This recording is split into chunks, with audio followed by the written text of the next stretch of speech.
Olá, meu nome é Luiz Fernando Silva, sou advogado em Santa Catarina e participo da equipe da doutora Josilma na assessoria jurídica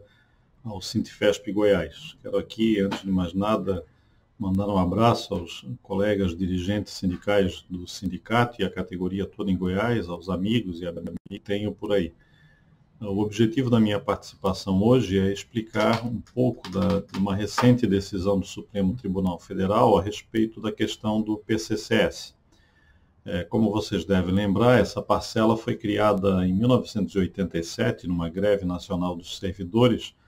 e passou a se chamar inicialmente de adiantamento do PCCS. Em 88, ela deixou de sofrer o reajuste de 47,11% que foi concedido à categoria em janeiro daquele ano. E, em razão disso, diversas ações judiciais foram colocadas à época, seja de modo coletivo ou individual, na Justiça do Trabalho, na medida em que vocês ainda eram regidos pela CLT. Ocorre que essas ações levaram anos de tramitação, algumas delas décadas de tramitação, até que em determinado momento a Justiça do Trabalho entendeu que, em razão da superveniência da Lei 812, do regime jurídico, em dezembro de 1990, a competência da Justiça do Trabalho estaria limitada a essa data, ou seja, a Justiça do Trabalho não poderia, naquelas reclamatórias trabalhistas, proferir decisões que invadissem o período estatutário, que obrigassem a administração ao cumprimento já em período estatutário.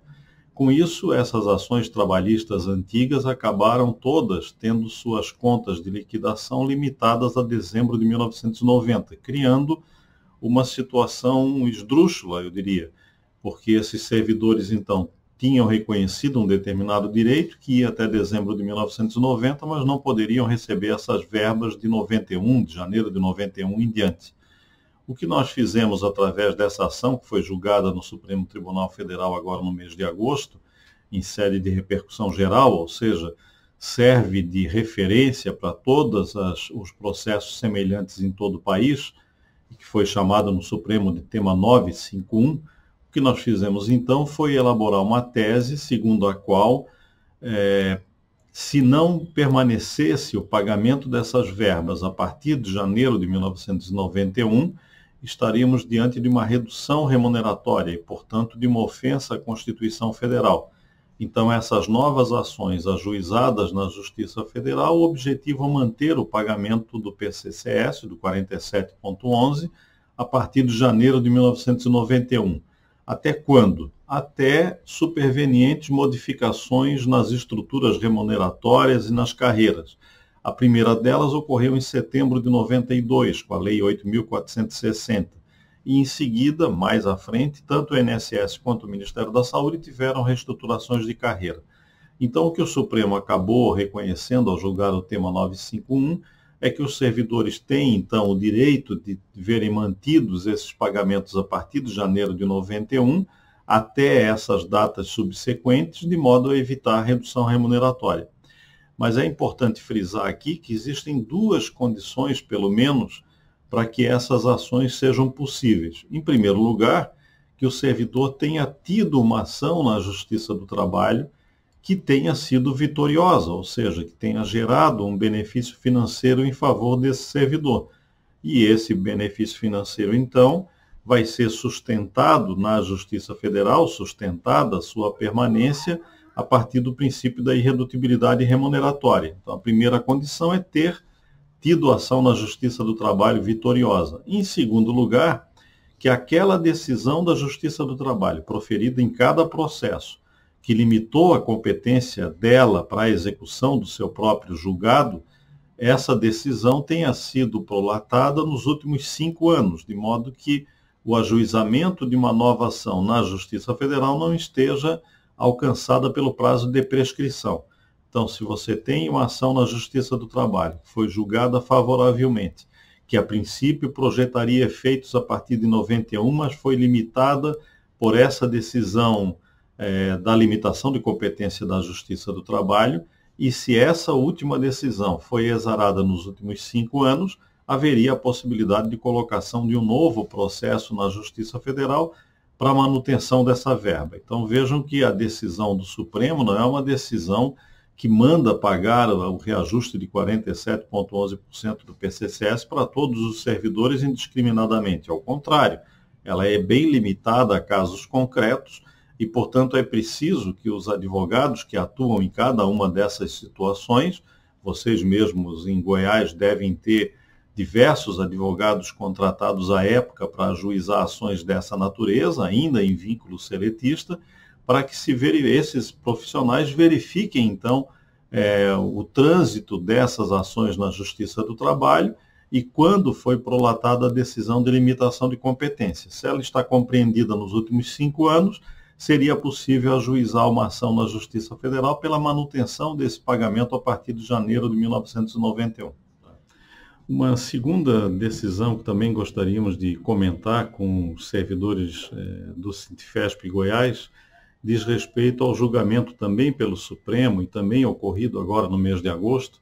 a respeito do tema 942 de repercussão geral.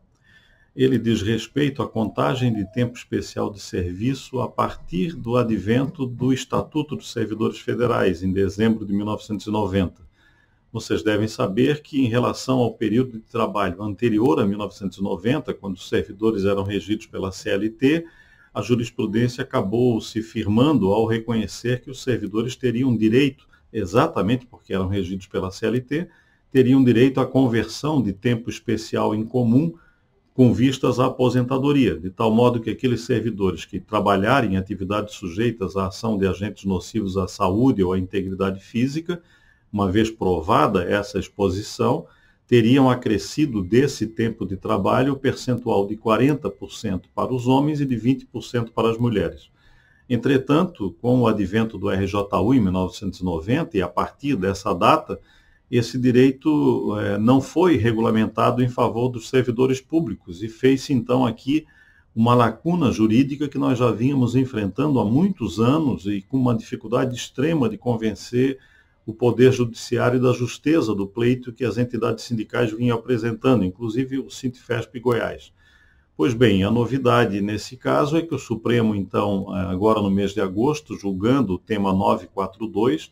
reconheceu finalmente que os servidores públicos têm o direito de converter o tempo de serviço prestado em condições especiais em tempo comum com vistas à aposentadoria. Com isso, o período de 1990, dezembro de 1990, até novembro de 2019, esse momento é o momento da promulgação da Emenda Constitucional 103, a reforma da Previdência do governo Bolsonaro. Então, entre 1990, ou melhor, janeiro de 91, até novembro de 2019, os servidores têm agora assegurado o direito de converter o tempo especial em comum. Isso significa que aqueles que trabalharam por esse período todo, ou em parte dele, sujeitos à ação de agentes nocivos à saúde ou à integridade física, poderão contar esse tempo com acréscimo de 40% homem e 20% mulher. Daí resultando, então, um maior tempo de serviço e, portanto, o cumprimento dos requisitos para a aposentadoria mais cedo,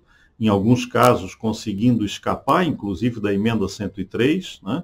Em alguns casos retroagindo o direito ao pagamento do abono de permanência, em alguns casos de servidores já aposentados proporcionalmente, tendo assegurado o direito de revisão desses proventos com vistas à integralidade ou aumento do percentual. Enfim, são diversas as condições